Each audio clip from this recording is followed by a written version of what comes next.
আমরা পাম্পসার বানানো আমাদের হয়ে গেছে, কাস্টমার অফিসে আমরা ছিলাম। তো ওরা যারা দালাল আছে তারা প্রায় 50-100 টাকা এক্সট্রা নিত। এখানে চেকিং হচ্ছে।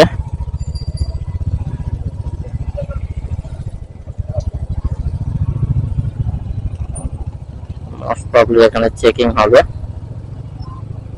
ছেলেগুলো চেকিং করলো না।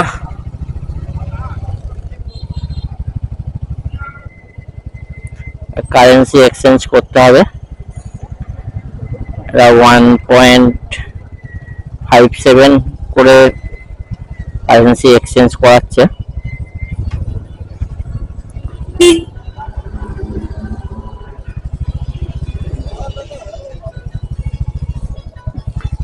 চলো দেখা যাক কারেন্সি এক্সচেঞ্জ।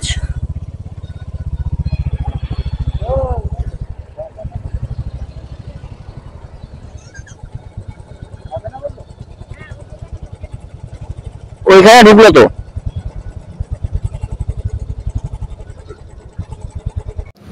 তোমরা যদি মনে করো যে টাকা এক্সচেঞ্জ করবে, মানি এক্সচেঞ্জ 1.6 দেবে, খুব একটা বেশি দূর নয়, জাস্ট কাস্টম অফিস থেকে পেছনে কাস্টম অফিস, চেকপোস্ট দেখা যাচ্ছে।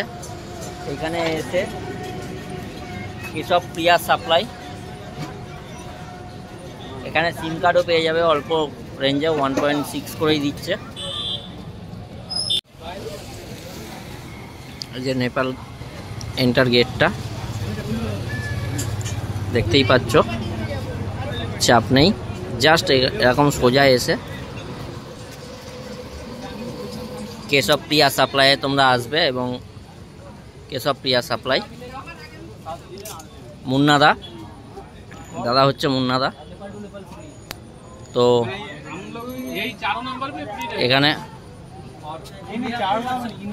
এখানে সিম পেয়ে যাবে এবং 1.6 করেই দিচ্ছে। দাদার নাম মুন্নাদা, যথেষ্ট ভালো ব্যবহার। আমরা এখান থেকে কারেন্সি এক্সচেঞ্জ করছি। রাত 9টা বাজে, আমরা কারেন্সি এক্সচেঞ্জ করে রওনা দিলাম। কিন্তু কথাটা হচ্ছে রাতের বেলা নেপালে আসলে তো রাতের বেলা রাইড করো না, কারণ এটা একটা জায়গাটা মেন হচ্ছে বর্ডার, যে এলাকাটা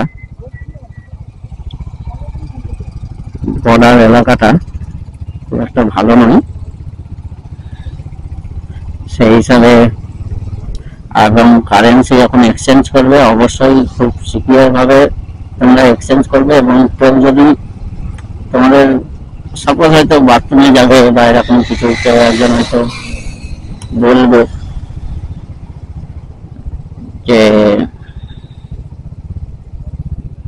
যদি বাথরুমে তুমি যাও, একমাত্র দোকান বা যেখানে তোমরা চেঞ্জ করবে সেখান থেকেই, যেখানে বলবে সেখানে তোমরা যাবে বাথরুমের দিকে। কিন্তু তার আগে তাছাড়া কেউ যদি অন্য কেউ যদি বলে যে ওখানে যাও, এখানে চলো আমি নিয়ে যাচ্ছি, একদমই মানে ভুল করে নয়।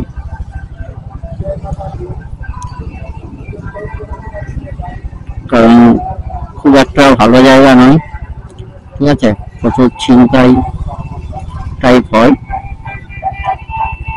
সেই হিসাবে আমি ওভারঅল রাস্তাটা দেখো একবার, রাস্তাটা তো বেশ সুন্দর দেখছি নেপালে এখন পর্যন্ত।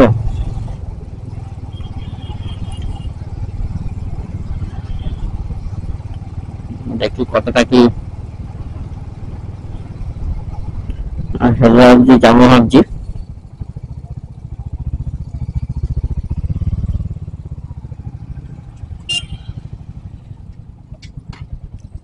কতটা যাওয়া যায় দেখি।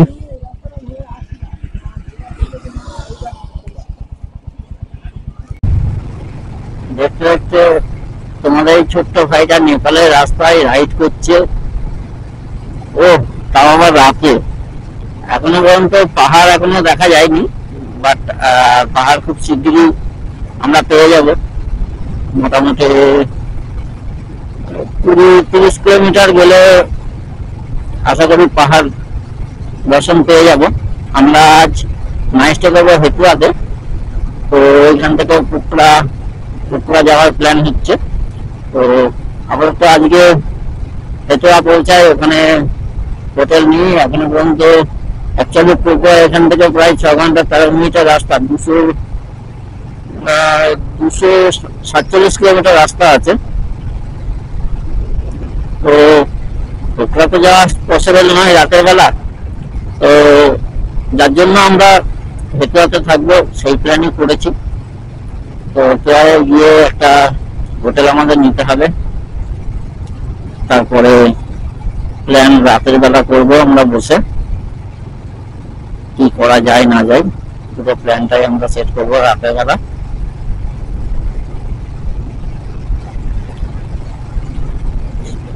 চলো রাতে আর নেপালের কি ভিউ দেখাবো, এখনো সমতলেই আছে, এখনো নেপালে মেন জায়গায় বা পাহাড় এখনো যেতে পারিনি। চলো দেখছি হোটেলে পৌঁছাই, তারপরে কি প্ল্যান হলো না হলো অবশ্যই জানাবো।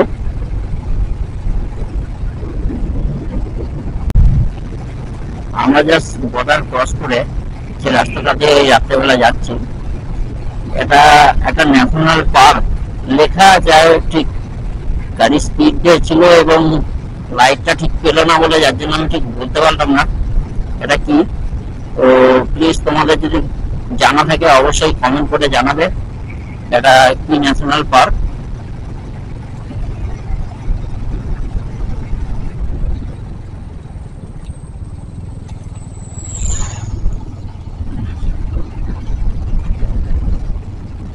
রাস্তার কি অবস্থা!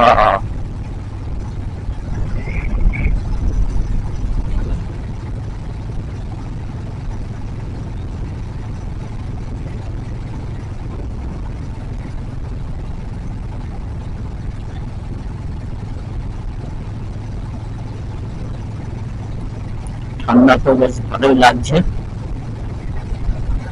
কিন্তু রাস্তা এইভাবে রাস্তার হালত পুরো বসে গেছে রাস্তা।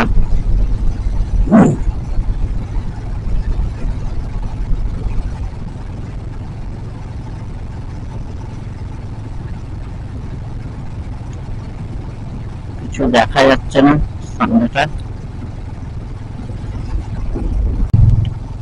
নেপালের একবার রাস্তাটা দেখো, এই ঘুরঘুরতে অন্ধকারের রাস্তা, আমাদের 4টে বাইক ছাড়া আর কেউ নেই। কত পেছনে রাখা আমাদের আর একটা বাইক।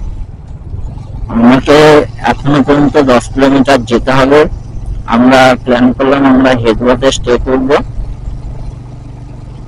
তো তারপরে কালকে পোখরা যাওয়ার চিন্তা ভাবনা হয়েছে।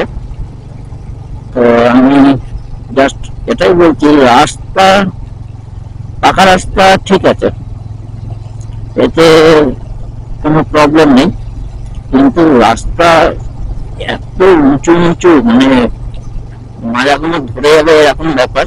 রাস্তা একদম মানে যে একটু ভালো তা নয়, মানে সবসময় জার্কিং হয়েই যাচ্ছে, রাস্তায় উঁচু নিচু রাস্তা। তবে রাস্তাটা ঢালাই মনে হচ্ছে।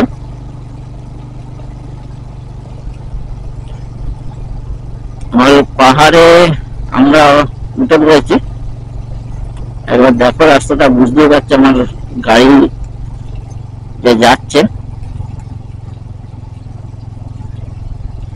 তাও যে ন্যাশনাল পার্কটার মধ্যে দিয়ে এলাম, আমার চোখে ধরা পড়েনি, তো পাইলের চোখে ধরা পড়লো। ওটা জাস্ট গোটা 10-15 হরিণ একসঙ্গে একদম রাস্তার ধারে চলে এসছে, এটা ধরা পড়েছে।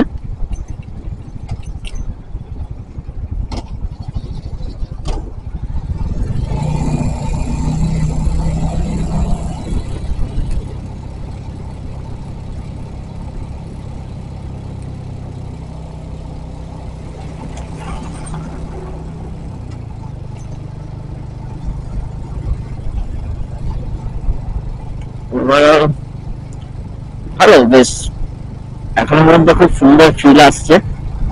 একটা অ্যাডভেঞ্চার মনে হচ্ছে যে না, একটা অ্যাডভেঞ্চার হতে চলেছে আমাদের নেপাল রাইডে। ইন্টারন্যাশনাল রাইড বলে কথা, একটা অ্যাডভেঞ্চার তো হওয়া অবশ্যই দরকার। তো বাঁদিকের পাহাড় পাহাড় শুরু হয়ে গেছে অনেকক্ষণই, আমাকে লিড করতে দিয়েছে, তো লিড আমি করছি, কিন্তু অনেকটা ডিফারেন্স হয়ে গেছে পাহাড়ে। প্রায় দেখা যাচ্ছে লাইট এখনো। এদিকে মনে হয় কারেন্টের লাইন ঠিকঠাক ভাবে আসেনি, পোলগুলো বসেছে, এখন পর্যন্ত লাইন রেডি হয়নি। আমরা এখান থেকে গিয়ে ঘুরে ওই পাহাড়টাই উঠবো আমার যতদূর মনে হচ্ছে।